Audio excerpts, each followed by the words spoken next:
Obrigada, Sr. Presidente. Eu queria cumprimentar o Sr. Presidente do Tribunal de Contas, o Sr. Conselheiro, e dizer-lhes que esta auditoria trouxe, eu acho que tem 3 pontos fundamentais.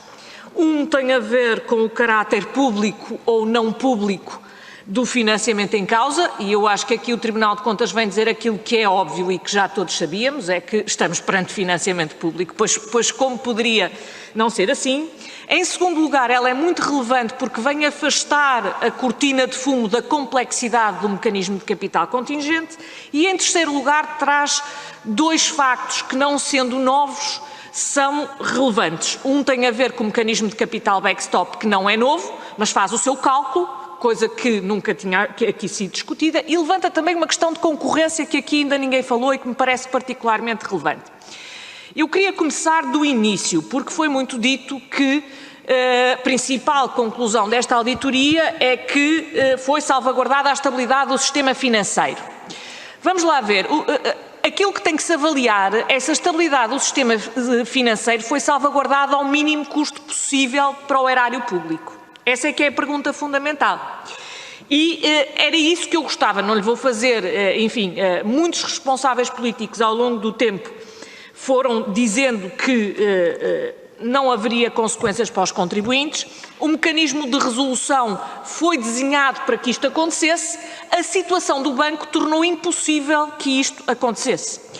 Agora, não vou citar a frase mais emblemática de tudo isto, que é do Primeiro-Ministro, que não haverá consequências nem diretas nem indiretas para o erário público. Há diretas, há indiretas, há todo o tipo de consequências.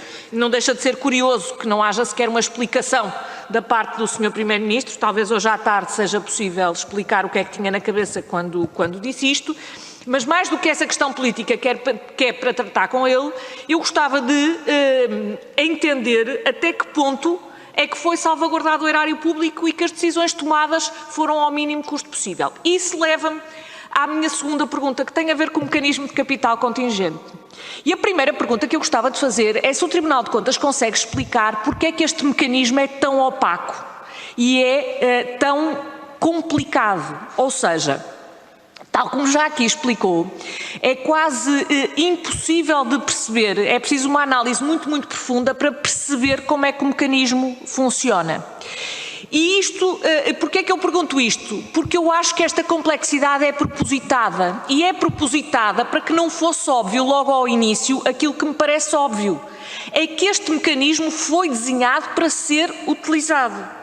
E o que eu lhe pergunto é, porque nos foi garantido que era improvável o uso deste mecanismo, é se faz algum sentido prever um mecanismo deste tipo, que basicamente diz a um banco, se os senhores registarem perdas agora, elas são cobertas, quer perdas relacionadas com estes ativos, quer perdas que levem a que os rácios de capital baixem abaixo de um determinado limite. Se isto acontecer, o Estado põe lá e põe dinheiro. Se isto acontecer daqui a uns anos, se correrem riscos, se tentarem fazer reestruturações mais lentas, o Estado já não vai lá pôr dinheiro. O que eu lhe pergunto é se há algum gestor que lhe passe pela cabeça correr o risco ao invés de receber o dinheiro agora. Este mecanismo foi feito para ser utilizado. E, portanto, aquilo que nos foi dito, que era improvável que ele fosse utilizado, é mentira. E é isso que eu gostava.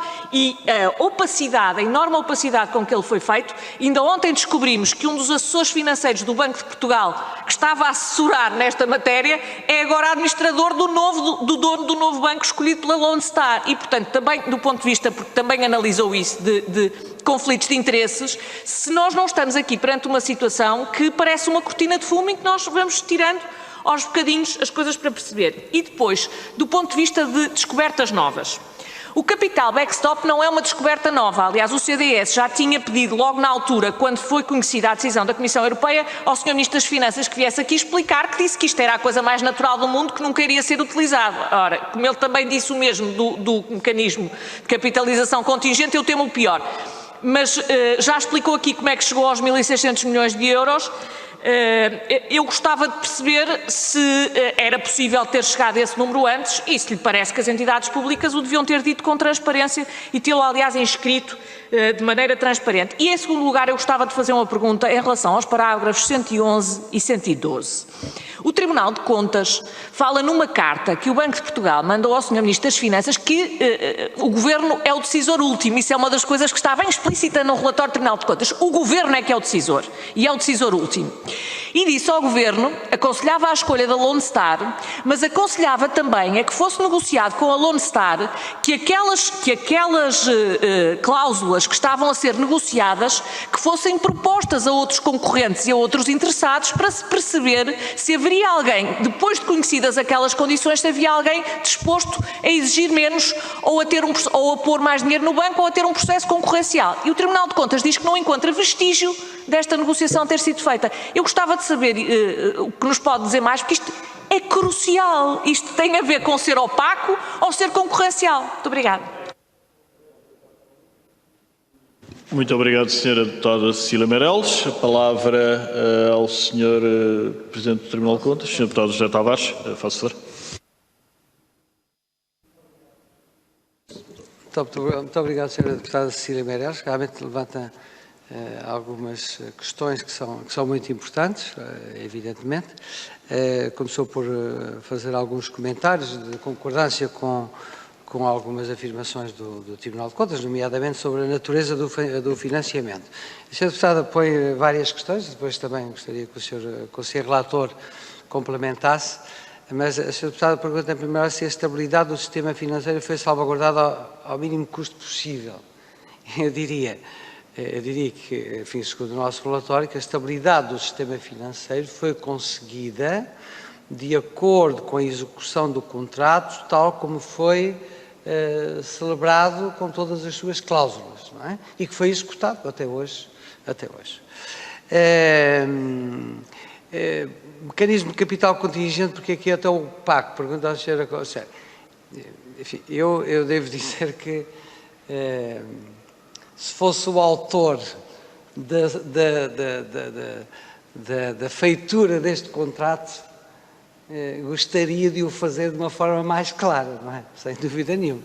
Porque ele realmente eu acho que mas eu gosto muito da contratação pública, isso é também uma talvez de formação pessoal.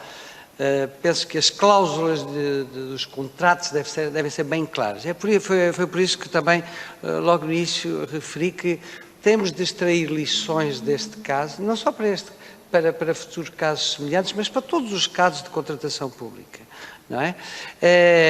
No sentido de prevenir todos os riscos e de prever todas as obrigações de uma forma bem clara, de forma a que não haja quaisquer dúvidas. E extrair conclusões no sentido de prever situações que nos parece que são de risco potencial, não é? O Sr. Conselheiro referiu, mesmo no que respeita até a auditores, não é? Não se pode servir a vários senhores ao mesmo tempo, não é? E, portanto, isso cria dificuldades às próprias entidades e pessoas que intervêm num contexto desses, não é? Eu, pessoalmente, não gostaria de intervir num contexto em que estivesse a servir vários senhores ao mesmo tempo. Não pode ser. O Sr. Conselheiro, seja complementar-se relativamente. Muito obrigado, Sr. Presidente. Muito obrigado, Sr. Presidente. Muito obrigado pelas questões colocadas. Tentando respeitar o tempo, foca alguns aspectos muito importantes, nomeadamente uma questão que ainda não foi aflorada aqui e que julgo ser de realçar, que é uma questão de concorrência.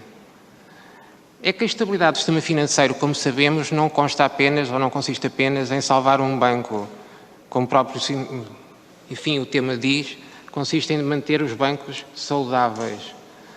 E há aqui uma questão a que o Tribunal de Contas chamou a atenção, que não tem sido propriamente muito realçada nas reações que temos visto, que é a questão da contribuição extraordinária sobre o setor bancário paga pelos bancos. Atenção, os bancos aqui, quando a pagam, pagam-na na figura de contribuintes. São contribuintes coletivos, sem dúvida nenhuma, mas são impostos que recaem sobre um determinado setor, sobre o setor bancário. E esses impostos que recaiam sobre o setor bancário, pelos vistos, a título transitório e excepcional, estão-se a tornar um título pouco transitório e quase que normal. Isto levanta uma questão de concorrência a que o Tribunal de Contas refere. Era dos pontos que provavelmente também merecia maior tratamento, mas com o tempo que tivemos não foi dado, que é o seguinte, é que isto não penaliza por igual todos os bancos que operam em Portugal. Ou seja, penaliza os bancos sediados em Portugal, mas, como todos sabemos, por força das regras comunitárias, há liberdade de circulação monetária, obviamente, liberdade de instalação de prestação de serviços financeiros, o que significa que, com maior ou menor impacto, há desde logo um custo que está a incidir num setor, nomeadamente no setor bancário, e que é um custo que, por estas perspectivas, poder-se-á prolongar por muito tempo. É claro que, independentemente das opções de cada um, não é isso que está em causa, o setor bancário desempenha um papel essencial numa economia de mercado e numa economia monetária como a nossa. E temos, obviamente, bancos que irão ficar onerados com estes encargos durante décadas e outros poderão não ficar porque não estão sediados entre nós. Outro aspecto que nós realçamos, e permita-me a pergunta, porque isto é tudo encadeado de questões, obviamente, quando nós, isso causou também alguma, enfim, talvez leitura um pouco difícil da parte de alguns comentários que vimos ao relatório, quando nós dizemos, bom, mas é que estes encargos então incidem sobre bancos e incidem sobre clientes bancários. Atenção, o que todos nós sabemos quando estudamos finanças públicas, quando estudamos os impostos, é que obviamente os impostos têm efeitos económicos. E o que nós dizemos em primeiro lugar é que se os bancos têm que suportar este encargo vai obviamente onerar os custos dos bancos. Ou seja, os bancos passarão a ter um encargo superior àquele que teriam anteriormente. O que é que acontece normalmente nas análises de finanças públicas? Os impostos podem ser repercutidos. E quando nós dizemos é que há um aspecto que pode ser chamado a atenção. Ou seja, pode-se dar uma repercussão progressiva no sentido de os custos suportados pelos bancos venham a ser repercutidos sobre quem? Sobre os clientes bancários. Dir-me-ão, essa repercussão é total? É parcial? Bom, isso seriam aspectos técnicos que o tempo não permite, depende muito das elasticidades da procura que se dirijam a esse serviço em concreto. Agora, também é verdade o seguinte, o que nós observamos, e enfim todos nós temos a noção disso, é que as margens bancárias são cada vez mais estreitas, por forças de muitos aspectos. E, consequentemente, a alternativa qual é? Perante margens muito baixas, aumentar comissões. É verdade? É.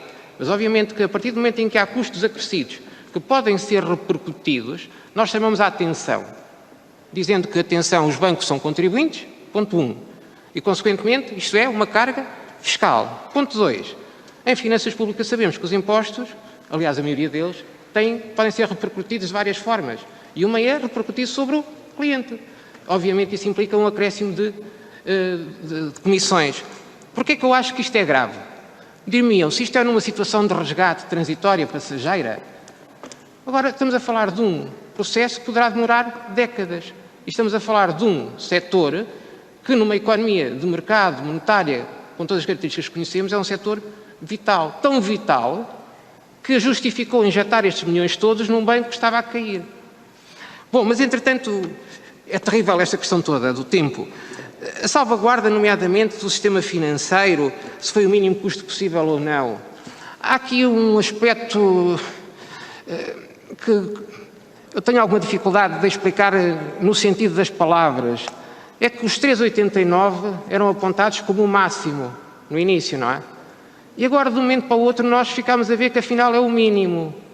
Ou seja, se o objetivo é, jamais em caso algum iremos atingir os 3,89, agora vemos que afinal foi ótimo, porque se tivéssemos pago depreciações de capital, depreciações de ativos, afinal ficaríamos aquém desse valor. Nós não vamos entrar nessa lógica que se é o máximo ou o mínimo, porque caso contrário entraríamos num outro tipo de polémica. O que nós dizemos, atenção, foi os valores que estão contemplados, os tais 3,89, poderão ser atingidos? Sim. E depois há uma outra questão, mas já me envergonho de pedir mais tempo ao Sr. Presidente, que é a seguinte, prometo ser muito rápido, então mas afinal, no final isto vai custar quanto? É que não se esqueçam ainda que há aqui várias janelas temporais que são importantes. é que este chamado período de resolução, de reestruturação termina agora, mas atenção, não esqueçamos que há um acordo quadro por 11 anos. E não nos esqueçamos que despesas, por exemplo, com toda a conflituosidade judicial, se vão prolongar. Ou seja, o custo público não está fechado neste aspecto dos 3,89. Bom, eu peço desculpa mais uma vez, mas como há uma outra ronda, prometo redimir-me na próxima.